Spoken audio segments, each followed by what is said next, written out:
A father gave up the only interview that could change his daughter's life to help complete strangers trapped inside a powerless community center. Hours later, the woman he believed was just another volunteer revealed she was the CEO of the very company he had sacrificed everything to join. But what followed wasn't a miracle or a favor. It became a deeply moving story about courage, integrity, and a man who refused to leave anyone behind, even when it cost him almost everything. The heat settled over downtown St. Louis like a heavy blanket, turning sidewalks into shimmering waves and trapping the smell of hot concrete between rows of brick buildings. Every traffic light felt longer than the last. Darius Cole checked the time for what had to be the 10th time in 5 minutes, 18 minutes. That was all he had left to reach North Star Health.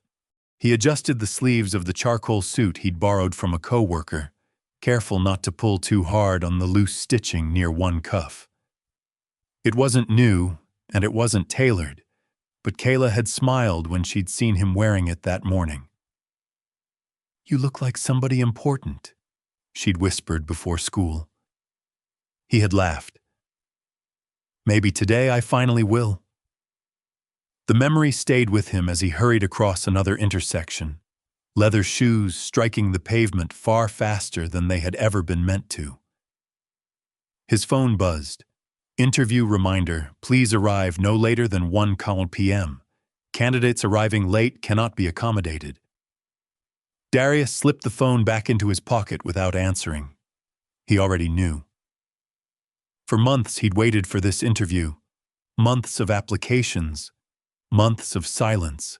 Months of wondering whether anyone ever looked beyond the job title that currently sat at the top of his resume.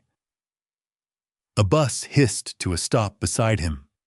Warm air rushed across the sidewalk as passengers stepped off into the afternoon sun. Across the street stood the glass tower of North Star Health, its upper floors reflecting bright white clouds.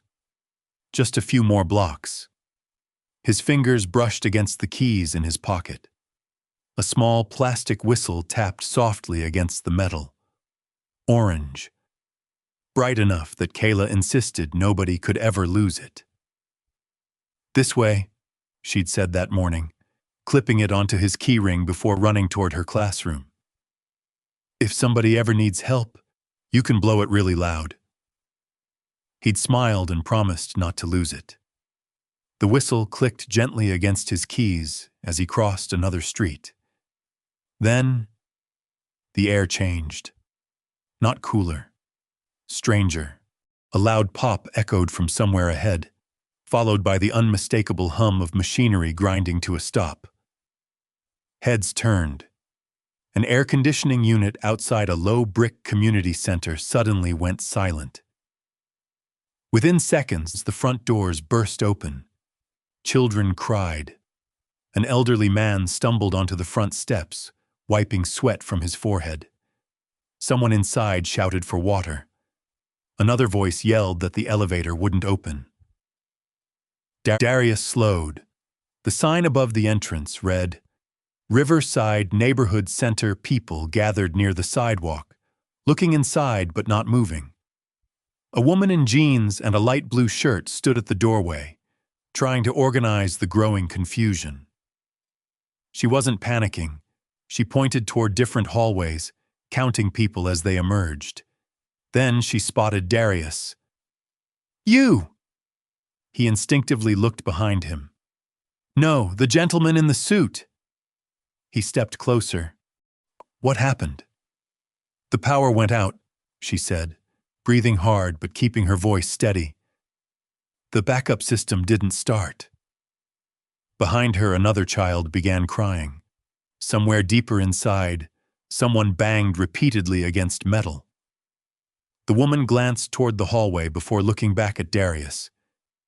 "Do you know anything about emergency generators?"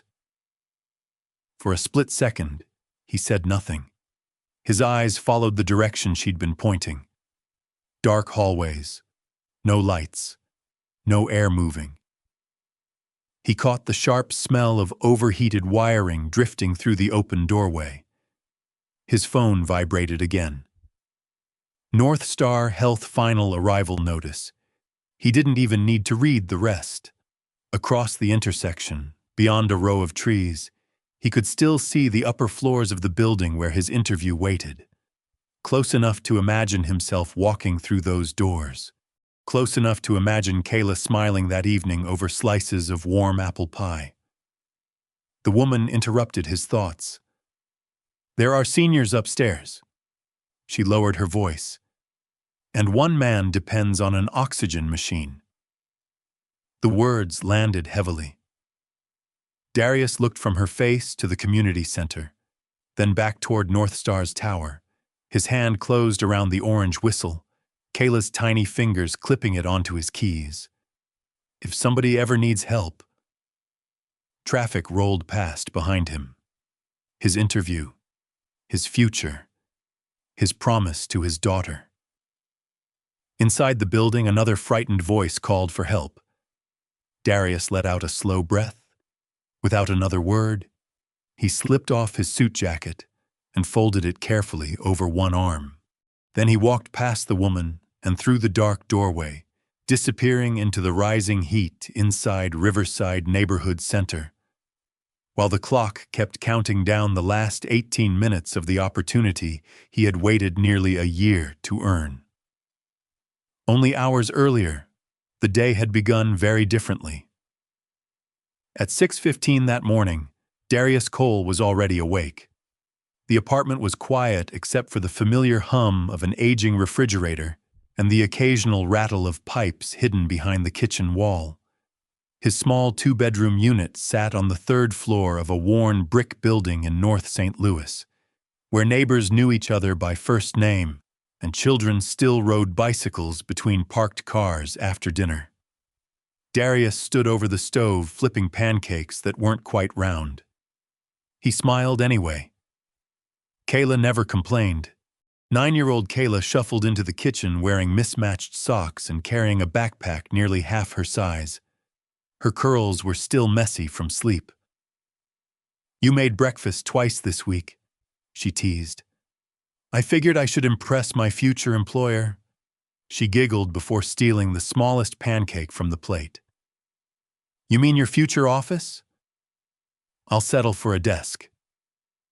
They ate together at the tiny kitchen table that leaned slightly to one side because one leg had been repaired with folded cardboard. Money was tight enough that every repair inside the apartment carried a story. Nothing matched. Everything worked. Mostly. Kayla noticed the charcoal suit hanging carefully over the back of a chair. "You nervous?" Darius looked at it for a moment before nodding. "A little." "You always fix everything." He smiled, though something in those words stung.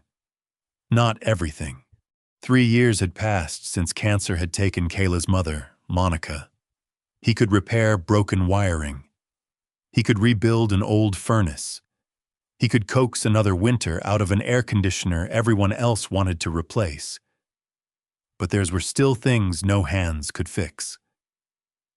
Kayla reached into the front pocket of her backpack. "I almost forgot." She pulled out a bright orange safety whistle attached to a short nylon cord. "Our teacher says everyone should carry one." Before Darius could ask why, she clipped it onto his keyring. "There." He laughed softly. "What am I supposed to do with that?" "If somebody needs help," she answered with complete seriousness, "you'll have it." He looked down at the whistle swinging beside his keys. "You know," he said, "I thought today was supposed to be about somebody helping us." Kayla shrugged. "Maybe both can happen." For a second, neither of them spoke. The silence wasn't uncomfortable. It was familiar. The kind shared by two people who had learned to keep each other going without needing many words. On the refrigerator door hung a calendar covered with handwritten reminders.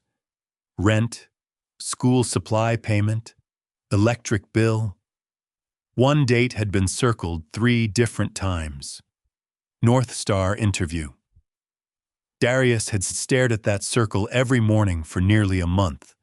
The position wasn't glamorous, community facility safety coordinator, but it offered regular daytime hours, health insurance, and enough income that Kayla wouldn't have to spend so many evenings waiting in the maintenance office while he finished emergency calls. She deserved afternoons at the park instead of fluorescent lights and vending machine dinners. After breakfast, Darius walked Kayla to school. Just before running toward the entrance, she turned back. "Promise you'll tell me how it goes." "I promise. And don't forget the whistle." He lifted his keys with a grin. "Yes, ma'am." She laughed and disappeared through the front doors. Darius watched until she was safely inside.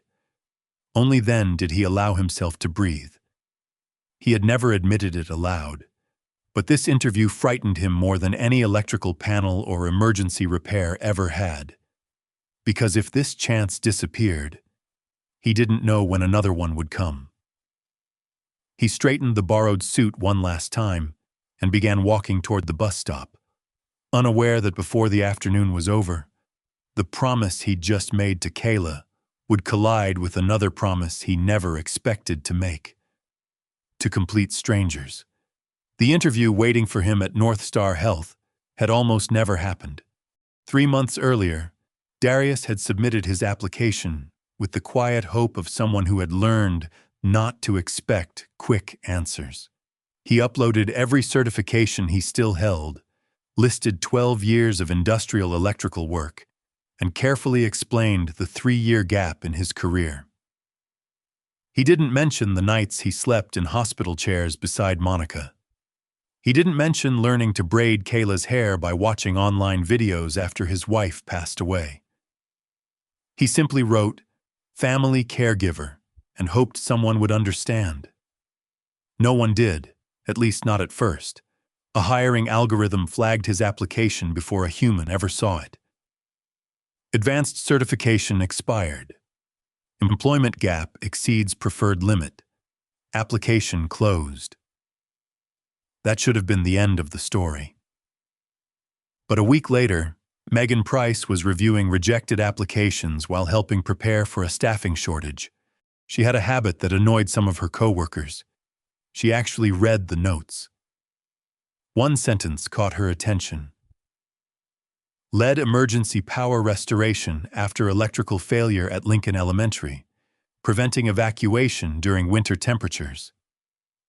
She stopped scrolling. People didn't accidentally gain experience like that. Instead of deleting the file, Megan reopened it. She searched Darius's employment history, verified his references, and called 2 former supervisors. Both said nearly the same thing. If something goes wrong, Darius is the person you want walking through the door. She carried the resume into Calvin Reed's office. Calvin barely looked up from his monitor. "We already rejected that one." "I think we made a mistake. We rejected him for a reason. He has more field experience than most of the candidates we're interviewing." Calvin finally took the folder. His eyes moved down the page. Then he set it back on his desk. He left the industry. He left to care for his wife, which means he's been out too long. Megan folded her arms. Or it means he put his family first. Calvin sighed. "We're hiring for a leadership role, Megan, not handing out sympathy." "I'm not asking for sympathy. I'm asking for a fair interview." For several long seconds, neither of them spoke. Finally, Calvin scribbled a note across the top page. "Interview if schedule permits." It wasn't approval, it was obligation. The interview landed on the calendar almost as an afterthought. When Megan called Darius with the news, she could hear disbelief in his silence before he finally whispered, "Thank you." The evening before the interview, she called again. "I probably shouldn't be telling you this," she admitted, "but Mr. Reed is strict about punctuality. How strict? If you're late, even by a few minutes, he usually marks it as a no-show. Darius glanced across the room where Kayla was coloring at the kitchen table. I won't be late. After ending this call, he quietly folded his interview papers into a weathered leather folder that had belonged to Monica. Kayla looked up. Is everything okay? He forced an easy smile. Tomorrow's just important. She nodded as if that explained everything. Neither of them realized that by the next afternoon, being on time would become the easiest choice Darius could have made, and the one he would willingly leave behind. The moment Darius stepped through the front doors of Riverside Neighborhood Center, the heat wrapped around him like a wall. The air conditioning had been silent long enough for the building to begin trapping the afternoon sun. Every hallway felt heavier than the last. The emergency lights had flickered once before giving up, leaving only thin strips of daylight spilling through narrow windows. Somewhere upstairs, a little girl cried for her grandmother. Metal pounded against metal. "The elevator!" someone shouted. "It's stuck!" Darius set his folded jacket on the reception counter and immediately scanned the lobby. Years of working maintenance had taught him something simple. Before touching a machine, understand the people depending on it. "How many are inside?" he asked. The woman who had stopped him outside answered without looking at a clipboard. 43. The number came instantly. 21 children from the summer art program, 14 seniors, 6 volunteers, 1 maintenance worker, 1 delivery driver. She paused only long enough to catch her breath, and 1 veteran upstairs using an oxygen concentrator. Darius looked at her more carefully. Most people caught in an emergency guessed. She knew. "I'm Elena," she said, extending a hand. "Elena Ward." "Darius." She nodded toward the rear hallway. "The mechanical room is downstairs. Elevator control is on the first floor. Community clinic is upstairs." Again. She knew exactly where everything was. Darius noticed it, but kept moving. A volunteer hurried toward them. "Mrs. Alvarez can't get her grandson out of the elevator." "I'm coming," Darius replied. He reached the elevator doors and placed one hand against the cool steel. Inside, a frightened little boy answered his knock. "We're here," Darius called calmly. "Don't try to force the doors open. We'll get you out." The crying slowed, not because the problem was solved, because someone finally sounded confident. He followed the hallway toward the electrical room. Before opening the door, he stopped. There it was. A faint, bitter smell. Hot plastic. Not smoke. Not yet. He pushed the door open. The main electrical panel stood dark, except for a single blinking fault light. Nearby sat the emergency generator controls. Nothing looked obviously destroyed. That made him even more cautious. Machines rarely failed without leaving clues. He crouched beside the panel. One breaker felt unusually warm beneath the back of his hand. Too warm. Someone behind him spoke softly. "The fire department said they're on the way." It was Elena. "How long?" "They couldn't give me an exact time." Darius nodded. "We don't have time to guess."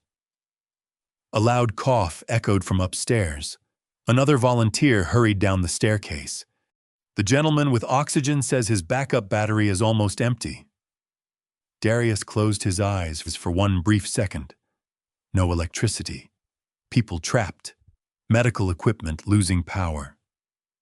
And somewhere across downtown, a conference room was filling with interviewers who expected him to walk through their door in just a few minutes. His phone vibrated inside his pocket. "Megan." He didn't answer. A second vibration followed almost immediately. Then a text appeared across the screen. The interview panel is seated. If you're close, come now. He stared at the message only long enough to read it once. Then he slipped the phone back into his pocket. Another sharp odor drifted from inside the electrical cabinet. This time he recognized it immediately. Burning insulation. If someone tried restarting the generator without isolating the damaged circuit, the entire first floor could lose far more than air conditioning. It could ignite. Darius looked back toward Elena. We're not just dealing with a blackout. What is it? He took a slow breath before answering. We're standing one bad decision away from turning this emergency into something much worse. His phone began ringing again. Megan's name filled the screen. At that exact moment, the sound of labored breathing echoed from the stairwell above. The veteran's oxygen battery was almost gone. Darius answered Megan's call before it could ring a third time. Darius? Her voice came quickly. Where are you? He looked toward the staircase where two volunteers were helping an older man lower himself onto a landing. The portable oxygen concentrator beside him flashed a red warning light. I'm at Riverside Neighborhood Center. A brief silence followed. The power outage? Yes. You still have time if you leave now, Megan said. The panel hasn't started the first interview yet. I can probably buy you another 5 minutes.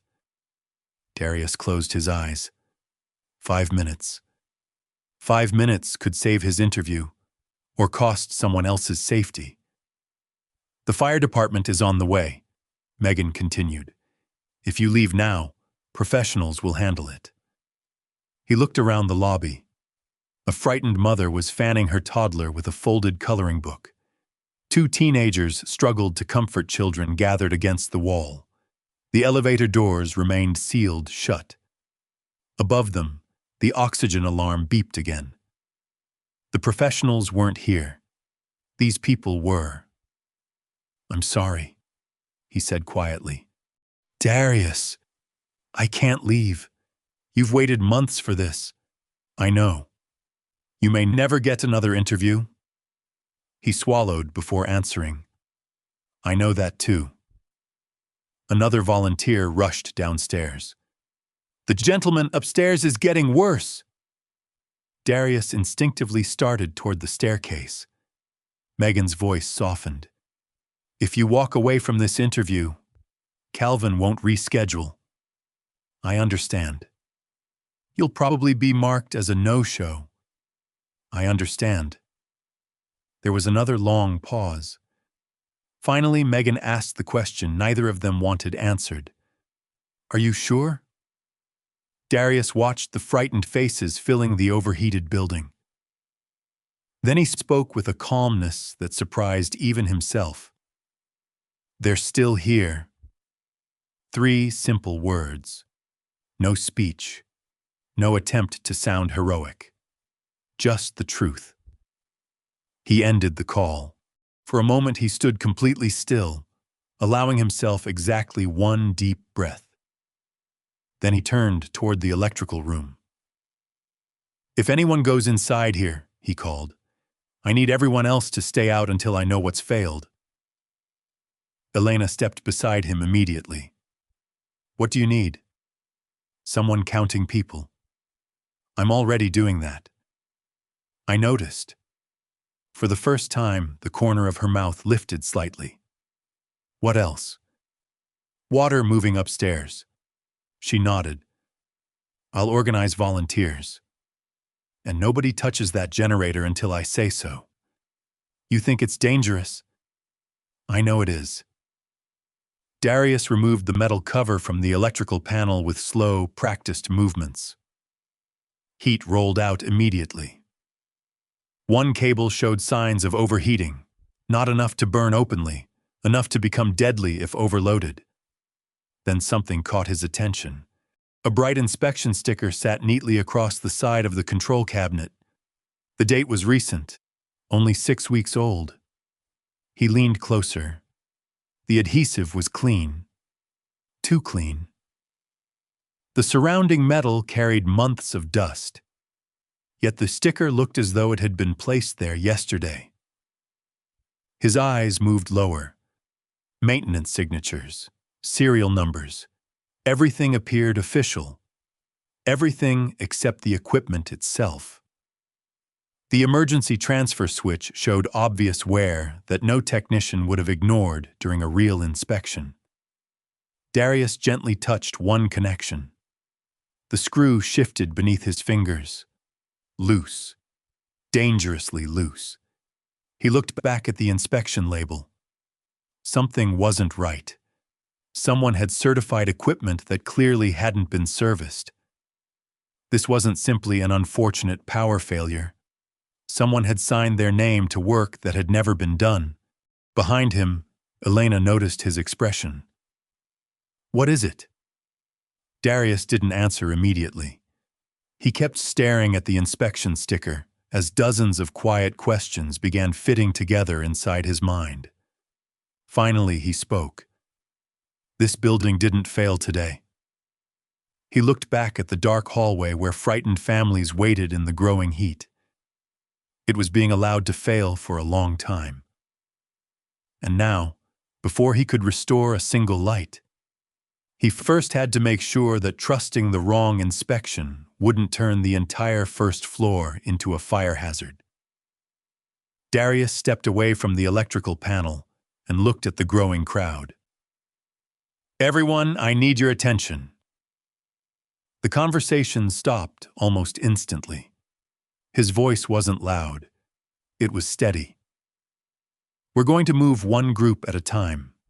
Nobody runs, nobody pushes. If you stay calm, we'll get everyone out safely." He turned to Elena. "I need a head count every time someone leaves this building. I'm already keeping a list." "I had a feeling you were." She gave a brief nod and immediately called several volunteers together. "You heard him," she said. "Stay with your assigned groups. Count everyone before moving." The room shifted from confusion to purpose. A teenage volunteer carried cases of bottled water toward the stairwell. Another began checking classrooms for anyone left behind. An elderly woman refused to leave until she found her grandson. "We'll find him," Darius assured her. "What's his name?" "Ethan." Darius repeated the name to every volunteer he passed. Then he reached into his pocket. The bright orange whistle rested against his keys. For just a second, he saw Kayla clipping it there that morning. "If somebody needs help," he smiled faintly. They do." He placed the whistle between his lips and blew one short, clear blast. The sharp sound echoed through the building. Every head turned. "One floor at a time," Darius called. "Children first, seniors next. Stay together." The whistle became their signal. One blast. Move. Two blasts. Stop. Three short blasts. Medical assistance.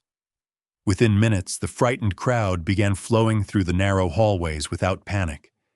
Near the second-floor clinic, Darius found the veteran sitting beside his oxygen concentrator.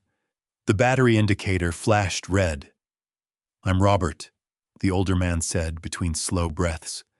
"Don't worry about me. I'm going to worry anyway." Darius knelt beside the machine. "I can't power the whole building," he said quietly, "but I may be able to keep this room alive." He hurried back downstairs. Removing the damaged circuit from the system took careful hands and patience.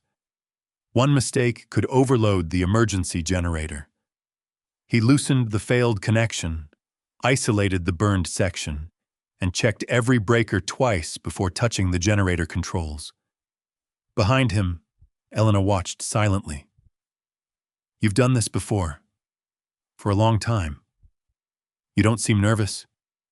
Darius gave a tired smile. "I am." He rested one hand on the starter switch. My old supervisor used to tell me courage isn't the absence of fear. He glanced toward the stairwell where frightened families waited. It's doing the right thing while you're still afraid. He pressed the switch. The generator coughed once, twice, then settled into a steady rumble. A handful of emergency lights flickered back to life. Not the entire building.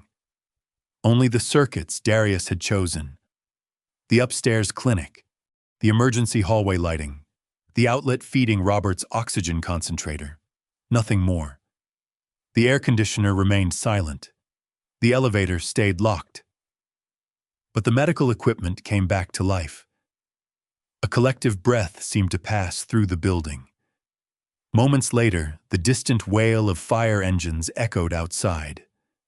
Firefighters rushed through the entrance, taking over evacuation and securing the electrical room. Their captain listened as Darius quickly explained which circuits had been isolated and why. "You made the right call," the captain said after a quick inspection. "If you'd energized the whole panel, we'd have had a much bigger problem." Only then did Darius finally allow his shoulders to relax. The last child stepped safely onto the sidewalk. The final volunteer exited behind the firefighters. Darius instinctively reached into his pocket. His keys were there, but something wasn't. The orange whistle was gone. He checked every pocket, his jacket, the floor near the electrical room. Nothing. For the first time since entering Riverside, his heart sank for a reason that had nothing to do with electricity. Somewhere inside the building, the small promise Kayla had placed in his hand that morning had disappeared. Darius searched the lobby one last time before the firefighters sealed off the electrical room. He checked beneath the reception desk, near the stairwell, beside the generator controls. Nothing. A young firefighter noticed him looking around. "You lose something?" Darius glanced at the empty keyring hanging from his fingers. "My daughter's whistle." The firefighter looked toward the dark hallway. "We'll keep an eye out when we finish our inspection." "Thank you." It wasn't expensive, it wasn't valuable, but it mattered. Darius slipped his keys back into his pocket, picked up his wrinkled suit jacket, and looked at his phone for the first time in nearly an hour. 5 missed calls, 3 voicemails, 2 text messages from Megan. The last one was painfully short. "I'm sorry." He didn't press play on the voicemails. He already knew what they would say. The walk to North Star Health felt longer than it had only an hour earlier. The afternoon sun was beginning to lower behind the skyline, throwing long shadows across the sidewalks. His white shirt clung to his back with sweat. Grease stained one sleeve. A faint streak of dust crossed his tie. People entering the polished glass building barely noticed him. Inside, the lobby was cool, quiet, and spotless. A receptionist looked up politely. "May I help you?" "My name is Darius Cole." She searched the computer. A flicker of recognition crossed her face. "Oh," she hesitated. "The interview panel has finished." "I know. I can see if someone is still available."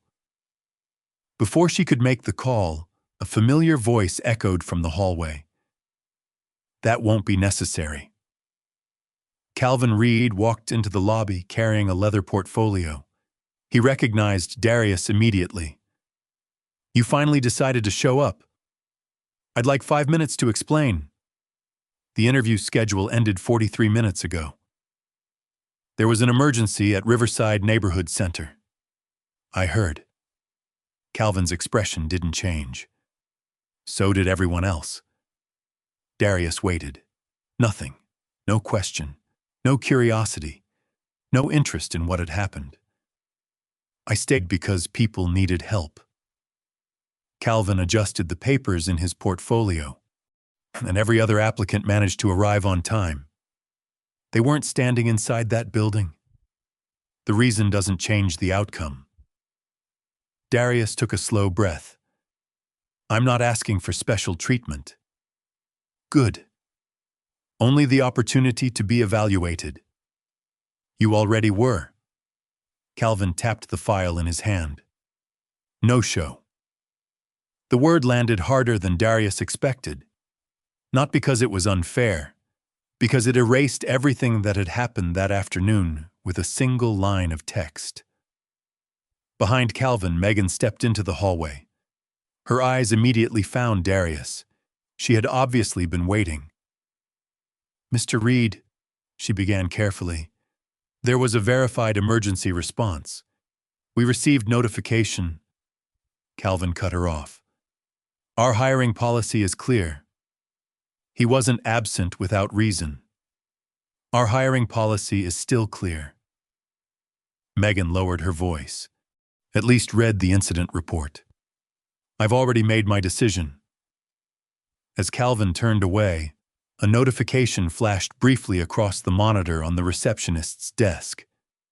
Riverside Neighborhood Center Incident Report received. Darius noticed Calvin pause for just a second. Then Calvin clicked the message closed without opening it. The screen returned to the applicant's schedule as though nothing had appeared. Megan saw it too. She said nothing, but disappointment settled quietly across her face. Darius slid the worn leather folder back under his arm. I appreciate your time. There was nothing else to say. Outside, the evening air felt cooler than before, but it brought no relief. He checked the time. School had already ended. Kayla would be waiting exactly where she had promised, with 2 slices of apple pie and more hope than he knew how to carry home.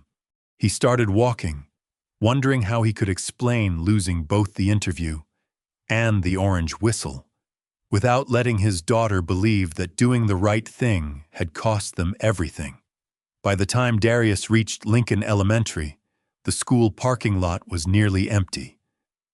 The afternoon sun had softened into a warm golden glow, stretching long shadows across the playground.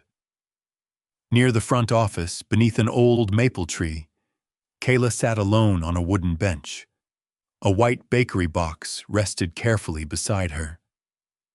The moment she saw her father, she jumped to her feet. You made it! Her smile faded almost as quickly. She searched his face the way only a child who knew her parent well could, not looking for words, looking for truth. You didn't get the job. It wasn't a question. Darius stopped in front of her and managed a small smile. Not today. Kayla looked down at the bakery box. I told Mrs. Jenkins we'd celebrate tonight. I'm sorry, she shook her head. For the pie? For everything. They sat together on the bench without opening the box. Children's laughter echoed faintly from a baseball field across the street. For a long moment, neither of them spoke. Finally, Kayla looked up. What happened? The easiest answer waited on the tip of his tongue. The interview was canceled. Something came up. They'll call me back. Instead, he took a slow breath. I missed it, she blinked. You forgot? No. Then why? Darius rested his elbows on his knees. There was a community center that lost power. Kayla listened quietly. There were kids inside. She nodded. And older people. Another nod. One man needed an oxygen machine. He looked down at his hands. They needed help before the firefighters got there. Kayla didn't interrupt. So, he continued softly, I stayed. She stared at him for several seconds. Did everybody get out? Yes. Nobody got hurt? No. Only then did she ask the question he had feared most. What about your interview? I was too late. She looked down at the bakery box again, Her fingers traced one corner of the lid. And my whistle?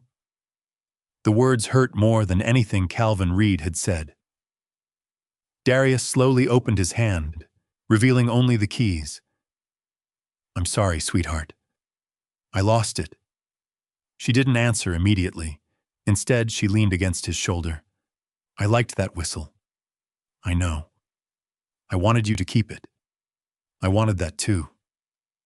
For another quiet moment, they simply watched traffic passing beyond the school fence. Then Kayla pushed the bakery box toward him. Open it. He lifted the lid. Inside were 2 slices of apple pie, slightly uneven after sitting in the warm afternoon. We were supposed to celebrate.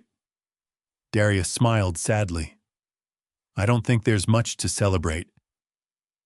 Kayla picked up one plastic fork and handed it to him. I think there is. He looked at her. You said everybody got home. I did. Then maybe today wasn't about getting a new job. He felt something tighten in his chest. Children often made difficult things sound painfully simple. She took a bite of pie before speaking again. Mom used to say people remember how you made them feel. Darius looked away, blinking against eyes that suddenly felt warm. I just hope I didn't make our future harder. Kayla reached over and squeezed his hand. We still have each other. Across town, inside a secured conference room at North Star Health, Elena Ward stood before a table covered with maintenance reports from Riverside. She placed the photograph Darius had taken of the suspicious inspection sticker beside a stack of contractor records. Seal every maintenance file, she said calmly. No one alters another document until we know exactly what happened. The room fell silent. One executive hesitated. Dr. Ward, are you expecting something serious? Elena's eyes never left the photograph. I think we've been looking at perfect paperwork. She paused. And ignoring the truth. No one in the conference room spoke. The executives around the table had expected a routine briefing about a power failure at one of North Star Health's partner facilities. Instead, Elena Ward slid a clear evidence sleeve across the polished table. Inside was a photograph. A close-up of the inspection sticker Darius had pointed out before the firefighters arrived. This picture wasn't taken by our contractor, Elena said. It was taken by the man who stayed after everyone else wanted to leave.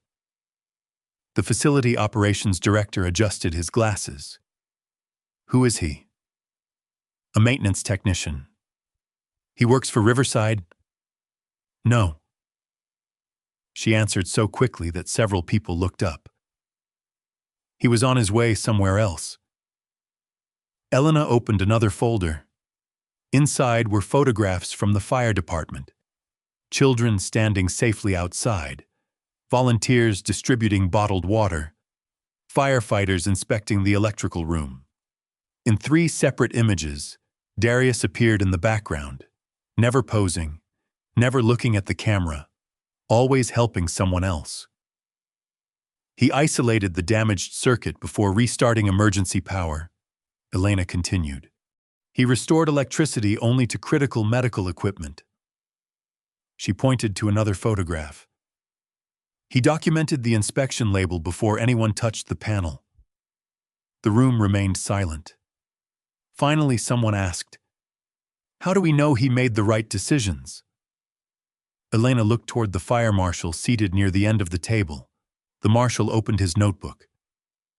Our investigation indicates his actions prevented a significantly more dangerous electrical failure.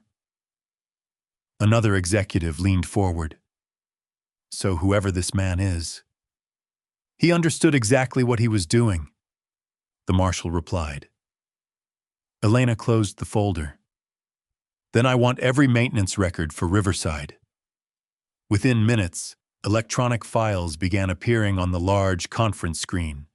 Inspection reports, repair invoices, contractor certifications. Everything appeared perfect, almost too perfect. One report claimed the emergency transfer switch had received a complete inspection 6 weeks earlier. Another listed replacement components that, according to the firefighters' photographs, were still years old. Nothing matched. Elena quietly circled 3 separate discrepancies. This wasn't one missed inspection. She looked around the room. This became a system. Her legal counsel spoke next. We should suspend the contractor immediately. We will. And notify insurance. We will. But first, Elena stopped on a photograph of Darius kneeling beside the electrical panel. I want to know who he is. Across town, Megan Price was still sitting alone in her office. Most employees had already gone home. The unopened incident report remained on her screen. This time she clicked it. Attached to the report was a witness statement from the fire captain. One sentence immediately caught her attention. Civilian on scene demonstrated advanced industrial electrical knowledge and correctly isolated hazardous circuits before emergency crews arrived. Megan stared at the sentence. Industrial electrical knowledge. That sounded familiar. She opened Darius Cole's application again. There it was, 12 years as an industrial electrical technician, emergency restoration experience, school electrical incident, everything Calvin had dismissed. Without hesitating, Megan attached the incident report to Darius's application file and forwarded both directly to the executive office. She expected an assistant to receive it. Instead, her phone rang less than 2 minutes later. This is Elena Ward. Megan straightened in her chair.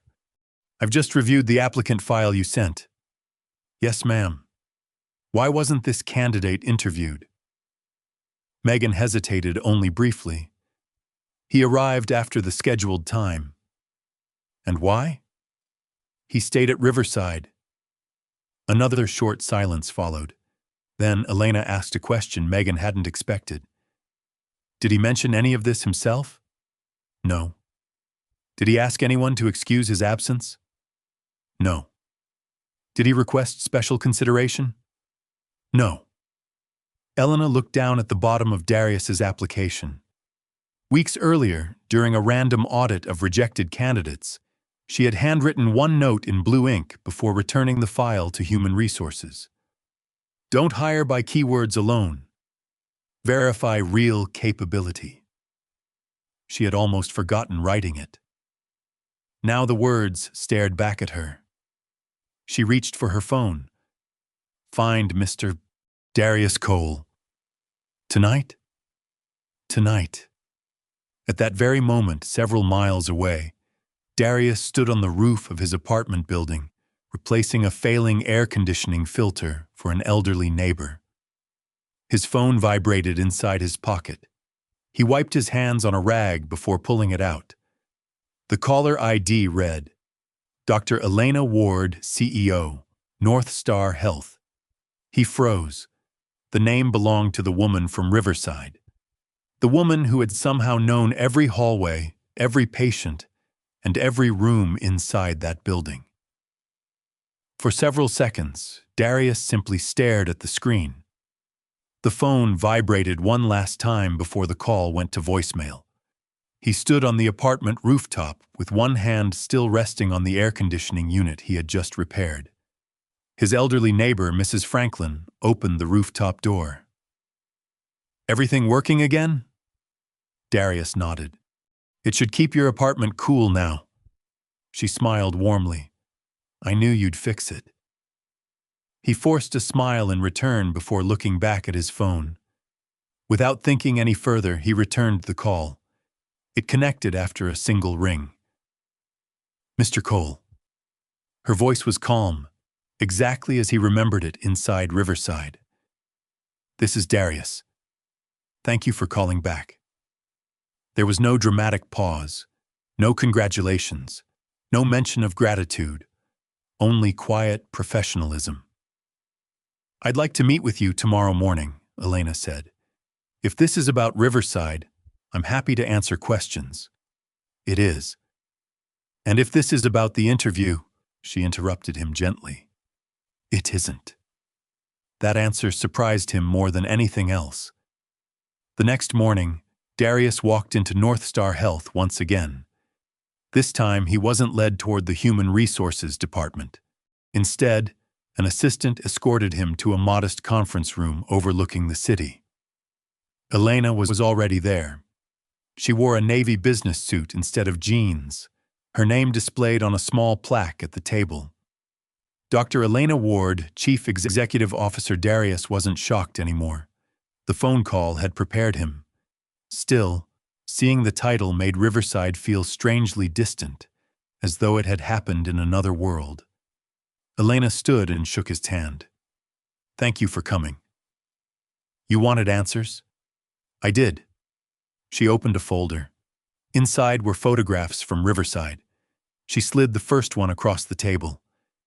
You restored power only to the medical clinic. Yes. Why? The damaged circuit hadn't been isolated. You could have energized the whole building. I could have. But you didn't. No. She watched him carefully. Why? Because I wasn't trying to make the building look normal. He met her eyes.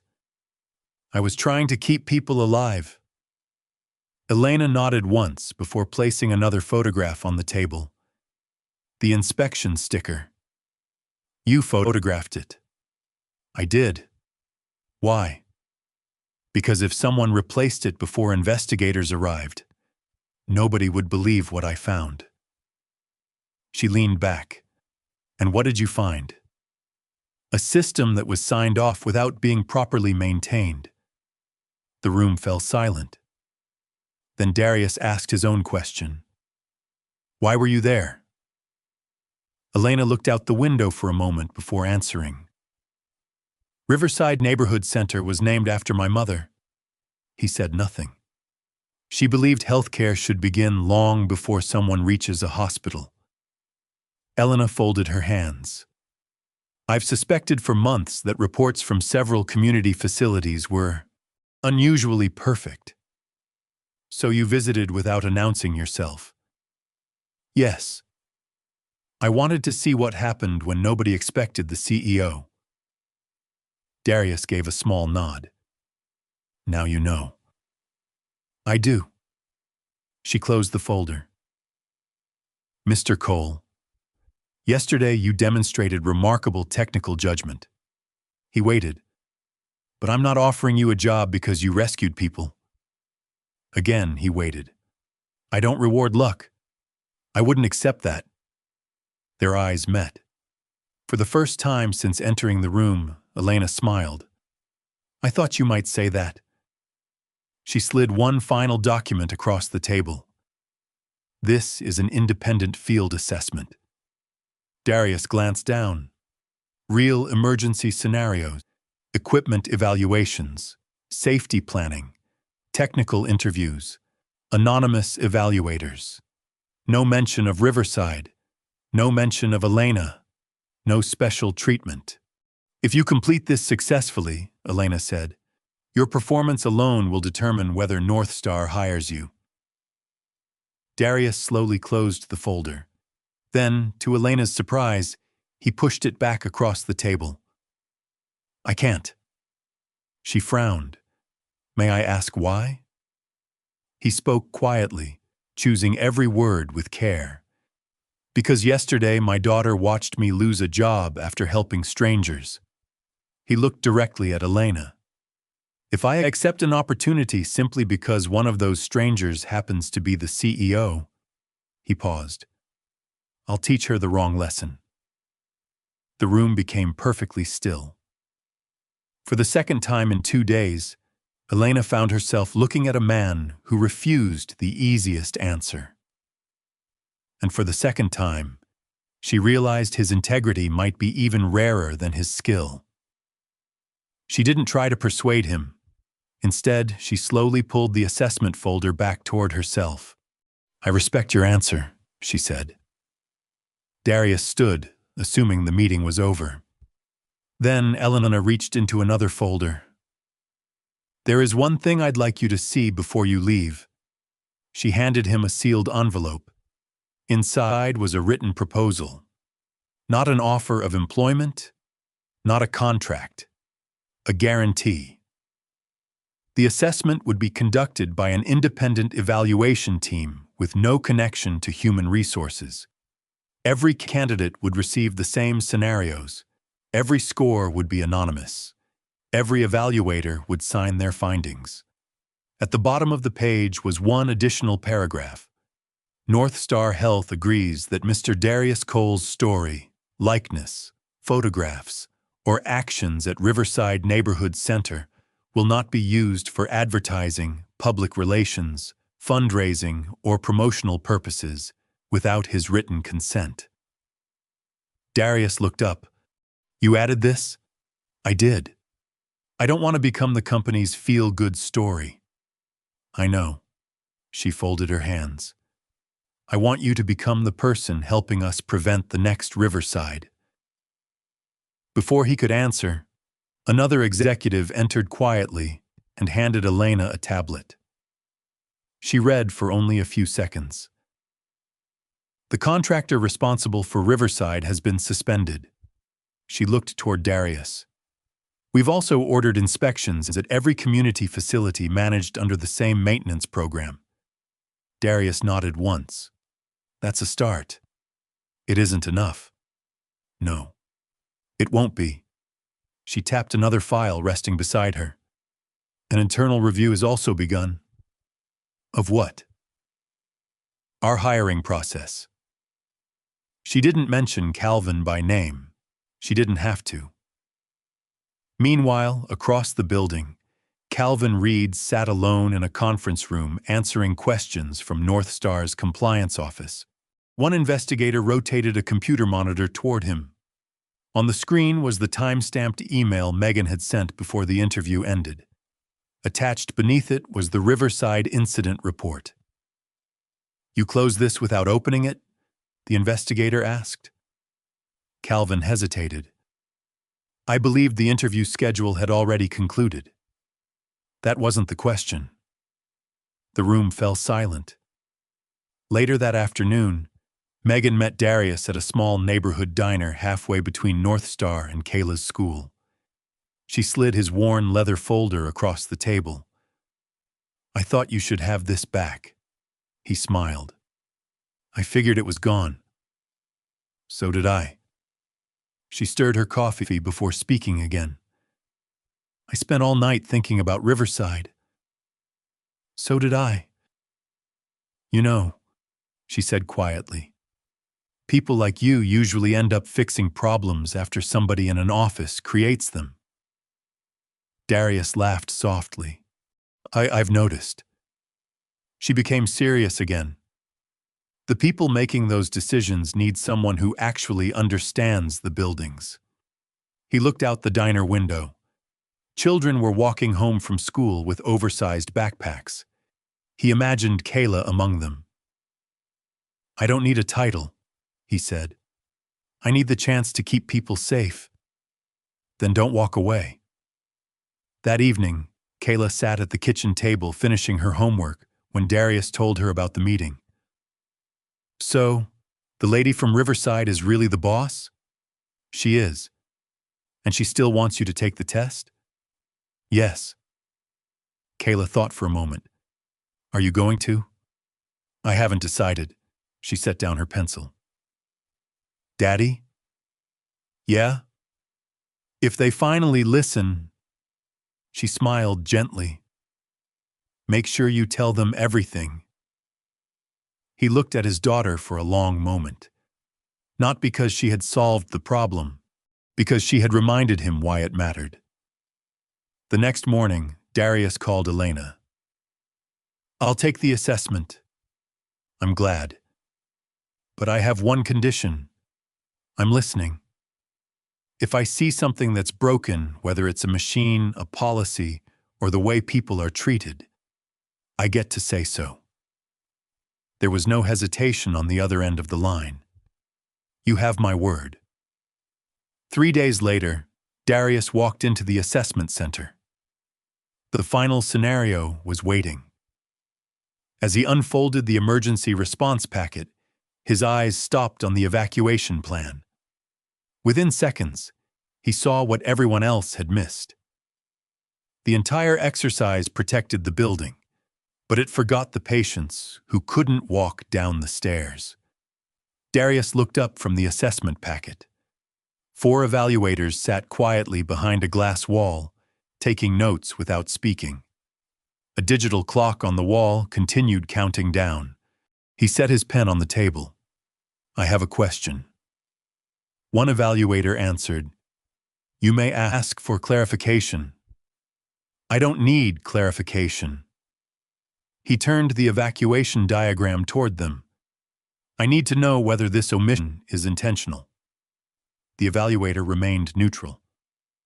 Please continue with your assessment. Darius nodded. Then he drew a single line through the evacuation route. This plan fails. One evaluator finally looked up. Explain. It assumes everyone can leave under their own power. He pointed to the medical wing. Patients using oxygen.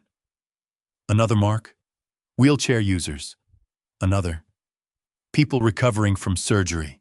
He looked directly through the glass. In a real emergency, those are the first people I plan around, not the last. Instead of continuing with the printed scenario, Darius turned the page over and began sketching his own emergency response plan. He reassigned staff responsibilities. He created priority evacuation zones. He added backup power requirements for life-sustaining equipment. He established a communication chain for families before panic could spread. Finally, he wrote one sentence across the bottom. People are not an obstacle to the building. The building exists to protect the people. When time expired, he quietly placed his pencil on the table. The evaluators collected every page without comment. 2 days later, Darius received another call from Elena. This time, she asked him to return to North Star's executive conference room. As he entered, Megan smiled before he had even taken a seat. You earned the highest technical score. Darius remained silent. Elena continued. You also received the highest score for judgment under pressure. She slid a folder across the table. Inside was an employment agreement. Program Manager for Community Facility Safety Annual Salary. Daytime schedule, full family benefits.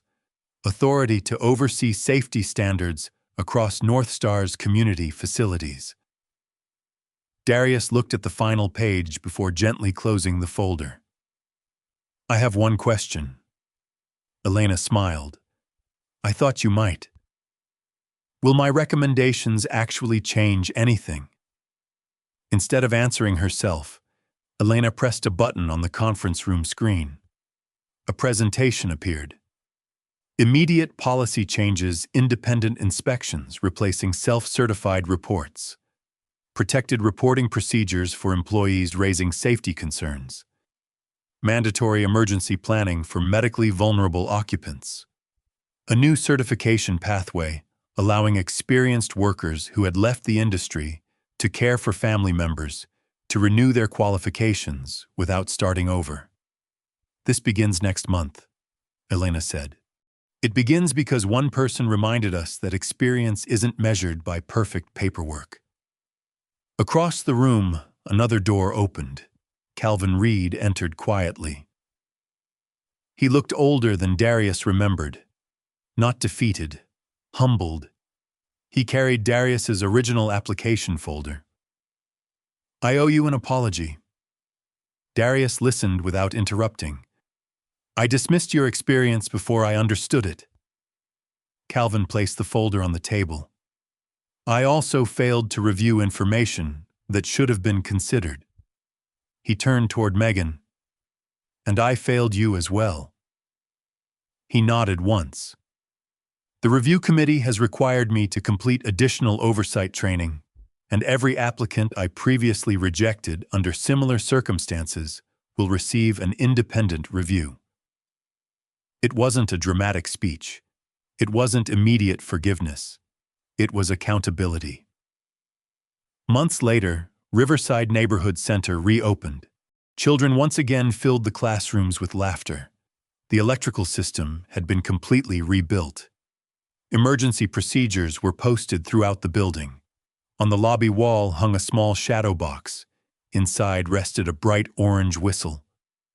The firefighters had found it beneath a storage cabinet during the final inspection.